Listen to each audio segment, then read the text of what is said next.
샬롬! 오늘도 큐티의 자리에 나오신 여러분들 한 분 한 분을 주님의 이름으로 환영하고 축복합니다. 오늘 우리가 함께 나눌 큐티의 제목은 큰 솥을 걸어라입니다.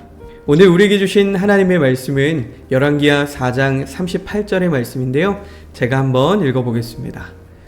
엘리사가 다시 길갈에 이르니 그 땅에 흉년이 들었는데 선지자의 제자들이 엘리사의 앞에 앉은지라. 엘리사가 자기 사원에게 이르되 큰 솥을 걸고 선지자의 제자들을 위하여 국을 끓이라 하매. 아멘. 네, 오늘은 또 어떤 성경의 배경이 있는지 우리가 성경 해설을 통해서 함께 먼저 살펴보도록 하겠습니다. 오늘 등장하는 길갈이라는 큰 지역에 흉년이 들었습니다. 흉년은 먹고 살기가 힘들어졌다라는 것입니다. 사람의 생존의 기본이 되는 먹을 것이 떨어졌다는 것은 위기 중의 위기입니다.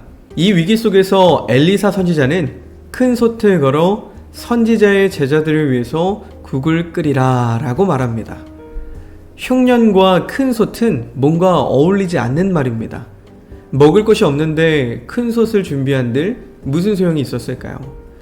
그러나 엘리사의 이 선포는 믿음의 선포였습니다. 하나님께서 먹을 것을 주실 것이다 라는 그 믿음의 선포입니다. 이후에 이어지는 내용은 엘리사가 보리떡 20개와 채소 한 자루로 100명의 제자들을 배부르게 먹인 장면입니다. 어떤 한 사람이 보리떡 20개와 채소 한 자루를 엘리사에게 주었습니다.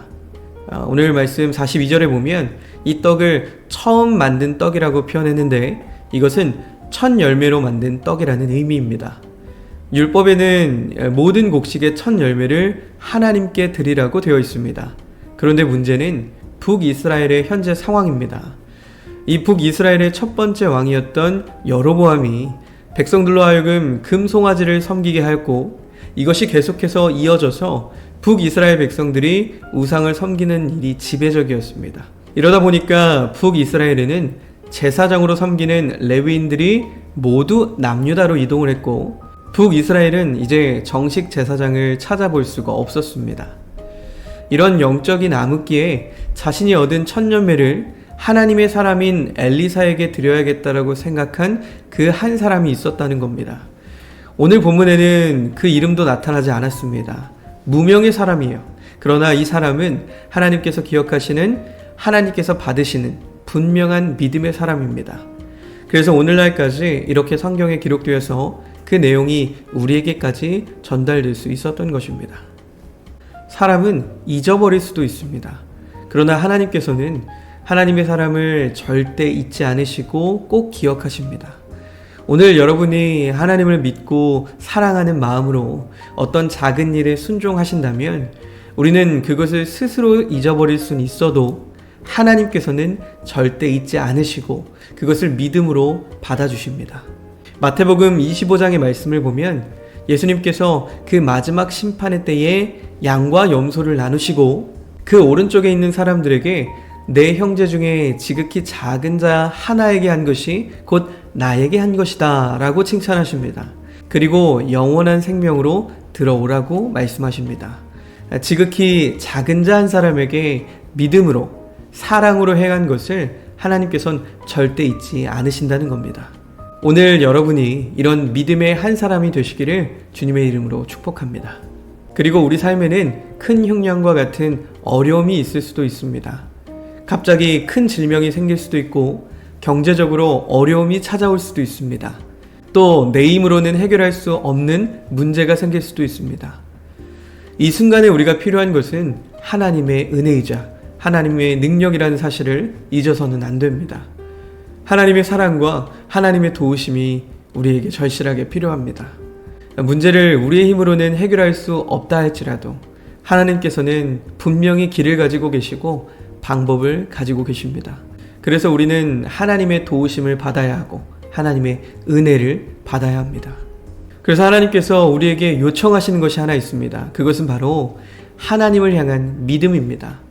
하나님을 분명히 신뢰하는 그 믿음. 하나님은 나의 창조주, 나의 구원자, 나의 아버지라고 고백하는 그 믿음을 하나님께서는 원하십니다. 엘리사 선지자가 오늘 말씀에서 그 믿음을 드린 것입니다. 큰 솥을 걸어라. 이것은 하나님께서 채워주시고 먹여주실 것이라는 큰 믿음의 고백이었습니다. 하나님께 여러분의 믿음을 보여드리면 반드시 풍성한 은혜로 덮어주실 줄 믿습니다. 하나님께서 기뻐하시는 말씀의 사람, 기도의 사람, 순종의 사람, 믿음의 사람이 되시기를 간절히 축복합니다.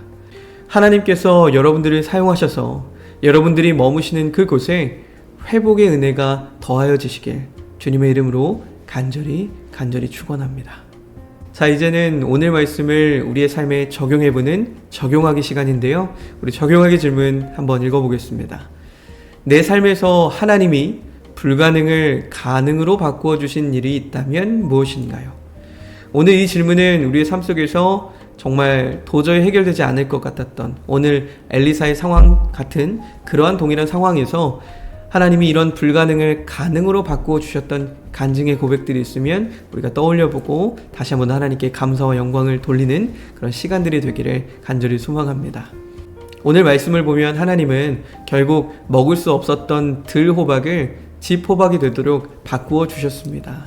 오늘 내 상황이 내 생각과는 다르게 흘러가고 있고 그리고 너무나 막막하고 좌절 가운데 놓여 있다면 우리가 그저 주저앉아 쓰러져 있는 것이 아니라 우리가 하나님 앞에서 오늘 엘리사의 고백처럼 큰 솥을 걸어두면, 그 믿음의 큰 솥을 우리의 삶에 걸어두면 분명히 하나님께서 그 안에 하나님의 열매로, 하나님의 일하심으로, 하나님의 응답으로 반드시 채워주실 줄 믿습니다.